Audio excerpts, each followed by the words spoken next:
కాకినాడ జిల్లా పిఠాపురం అసెంబ్లీ నియోజకవర్గ వైఎస్ఆర్ కాంగ్రెస్ పార్టీ అభ్యర్థి వంగ గీతపై సంచలన వ్యాఖ్యలు చేశారు తెలుగుదేశం పార్టీ సీనియర్ నేత మాజీ ఎమ్మెల్యే వర్మ. కాకినాడ ఈఎస్ఐ హాస్పిటల్లో ఉద్యోగానికి 10 లక్షల రూపాయలు చొప్పున వంగ గీత తీసుకుని ఉద్యోగాలు ఇప్పిస్తున్నారని ఆరోపించారు. ఎన్నికల కోడ్ అమల్లో ఉండగా ఉద్యోగాలు ఏ విధంగా వేస్తారు అని నిలదీశారు. ఈఎస్ఐ హాస్పిటల్ ఉద్యోగాల్లో కోట్ల రూపాయలు అవినీతి జరిగిందన్నారు. సుమారు 30 మంది దగ్గర 10 నుండి 15 లక్షల రూపాయల వరకు సిట్టింగ్ ఎంపీగా ఉన్న పిఠాపురం వైసీపీ అభ్యర్థి వంగ గీత కలెక్ట్ చేశారని ఆరోపించారు. టీడీపీ, జనసేన, బీజేపీ ప్రభుత్వం వచ్చిన వెంటనే ఈ వ్యవహారంపై జనసేన అధినేత పవన్ కళ్యాణ్ ద్వారా కేంద్ర ప్రభుత్వం నుంచి విచారణ చేయిస్తామని ప్రకటించారు. ఫలితాలకు ముందు వంగ గీతపై వర్మ చేసిన ఆరోపణలు ఇప్పుడు చర్చగా మారాయి.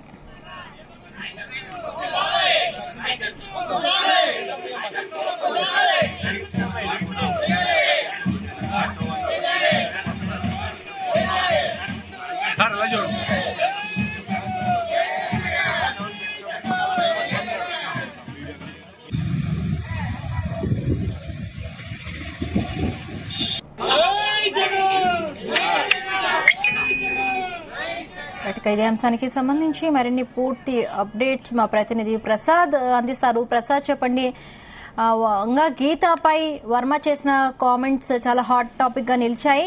ఎప్పుడు వర్మ ఈ కామెంట్స్ చేశారు, డీటెయిల్స్ ఏంటి? బిందు, ఇవాళ ఈ మీడియా సమావేశంలో, పిఠాపురంలో ఏర్పాటు చేసిన మీడియా సమావేశంలో వర్మ ఈ ఎవరైతే ప్రస్తుతం పిఠాపురానికి ఎక్కడో ఇన్ఛార్జిగా ఉన్నారో ఆయన ఈ కామెంట్స్ చేయడం జరిగింది. రాజకీయ ప్రత్యర్థిగా ఉన్న ప్రస్తుతం పవన్ కళ్యాణ్ పై పోటీ చేసిన సంచలనంగా నిలిచిన వంగ గీతపై ఈ ఆరోపణలు చేయడం జరిగింది. ఇందులో చూస్తే కనుక కాకినాడలో ప్రస్తుతం నిర్మాణం పూర్తయిన ఏసీ ఆసుపత్రి ఏదైతే దాదాపు 114 కోట్ల రూపాయల వ్యయంతో 100 పడకల ఈఎస్ఐ ఆసుపత్రి నిర్మాణం చేపట్టడం జరిగింది. కాకినాడ ఎంపీగా ఏదైతే 2019 నుంచి ప్రస్తుతం కూడా కొనసాగుతున్న వంగ గీత ఈ ఈఎస్ఐ ఆసుపత్రిలో నిర్మాణంలో కావచ్చు, ఈఎస్ఐ ఆసుపత్రిని మంజూరు చేయడంలో కావచ్చు కీలక పాత్ర పోషించారు. అయితే ప్రస్తుతం ఆపద్ధర్మ ఎంపీగా ఉన్న వంగ గీత ఈ పోస్టుల వ్యవహారంలో జోక్యం చేసుకుని ఇలా ఒక్కొక్క పోస్ట్ కి దాదాపు 10 నుంచి 15 లక్షలు, 20 లక్షల రూపాయల వరకు కూడా వసూలు చేశారు. అది చూస్తే కనుక 25 నుంచి 30 పోస్టుల వరకు కూడా ఇలా వంగ గీత ఏదైతే సిఫార్సు చేయడం జరిగింది. దీన్ని ఈఎస్ఐ అధికారులు ఆమోదించి ఉద్యోగాలు ఇచ్చేందుకు కూడా రంగం సిద్ధం చేశారని చెప్పి కూడా వర్మ ఆరోపించడం జరిగింది. కోట్ల రూపాయల ఈ ఏదైతే ఉద్యోగాల పేరుతో ఈ స్కామ్ జరిగిందని చెప్పి కూడా వర్మ ఆరోపించారు. ఒక 2 రోజుల్లోనే మరి ఏదైతే ఈ కౌంటింగ్ సిద్ధమవుతూ ఫలితాలు తేలబోతున్నాయి.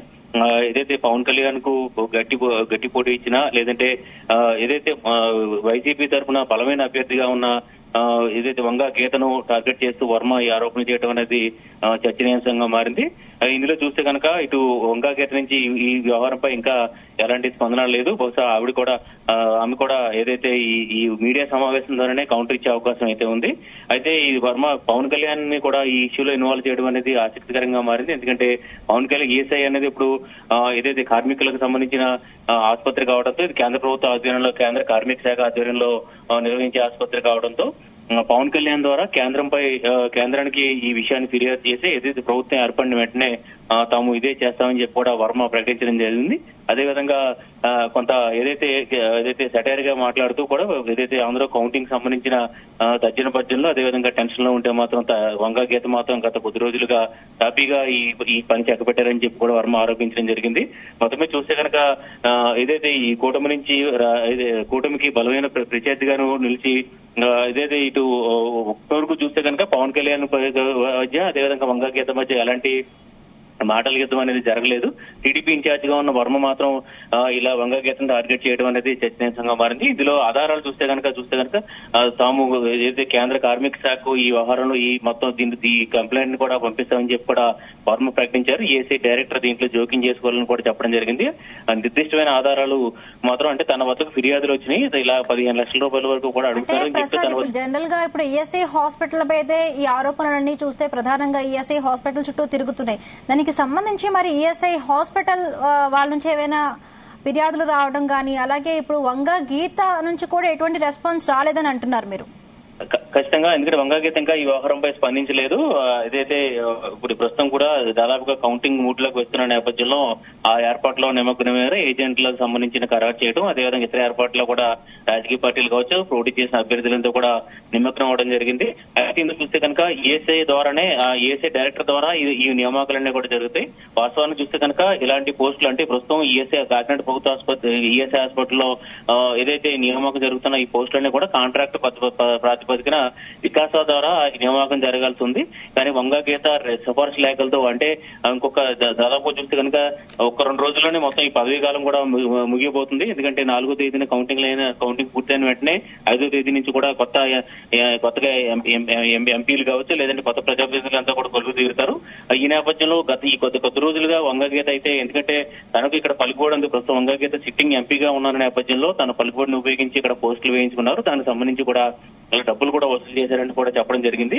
ఇవి కాంట్రాక్ట్ ప్రాతిపదికన పోస్టులన్నీ కూడా వేయించడం జరిగింది. ఇవన్నీ కూడా ఉండవని చెప్పి కూడా వర్మ చెప్పడం జరిగింది. తన వద్దకు ఫిర్యాదు వచ్చిన నేపథ్యంలో తను బహిరంగంగా ఈ విషయాన్ని కూడా చెప్తున్నాను. దీనికి సంబంధించిన పూర్తి ఆధారాలన్నీ కూడా ఈఎస్ఐకి పంపిస్తానని చెప్పి కూడా వర్మ చెప్పడం జరిగింది. Right, thank you Prasad, thanks for the updates.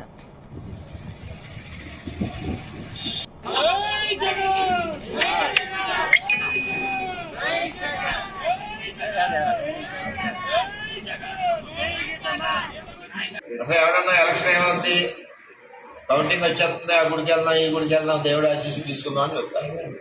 మన అక్కే వంగాగీత గారు మనకి, నాకు ఏ ఆశీస్సులు అక్కర్లేదు, ఎలా ఓడిపోతున్నాను, నాకు ఒకటే ఆశీస్సు, లక్ష్మీదేవి ఆశీస్సులు కావాలి. లక్ష్మీదేవి అంటే అమ్మవారు అనుకున్నారు, తప్పసమా భగవంతుడు కాదు. ఈఎస్ఐ హాస్పిటల్లో, కాకినాడలో ఉన్న ఈఎస్ఐ హాస్పిటల్లో అంతా డబ్బే. త్వరగా రండి, 10 లక్షలు ఇవ్వండి, తాత్కాలిక ఉద్యోగం తీసుకోండి, 20,000.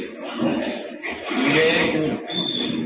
నేను ఈఎస్ఐ యాజమాన్యాన్ని అడుగుతున్నాను, డైరెక్టర్ గారిని, ఎలక్షన్ కమిషన్ అండర్లో ఉండగా మీరు రిక్రూట్మెంట్ ఎలా చేస్తారని నేను అడుగుతా ఉన్నాను. ఎట్టి పరిస్థితుల్లోనే ఈఎస్ఐ హాస్పిటల్లో జరిగిన రిక్రూట్మెంట్ పూర్తయింది. స్కామ్ కోట్ల రూపాయల్లో ఉందని చెప్పి నేను చెప్తా ఉన్నా.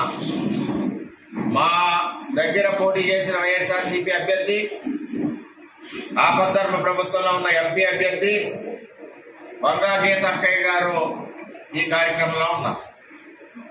ఇప్పటికే దగ్గర 25-30 మంది దగ్గర, మనిషి దగ్గర 10 నుంచి మినిమం 15-20 లక్షలు ఆవిడ కలెక్ట్ చేశారు.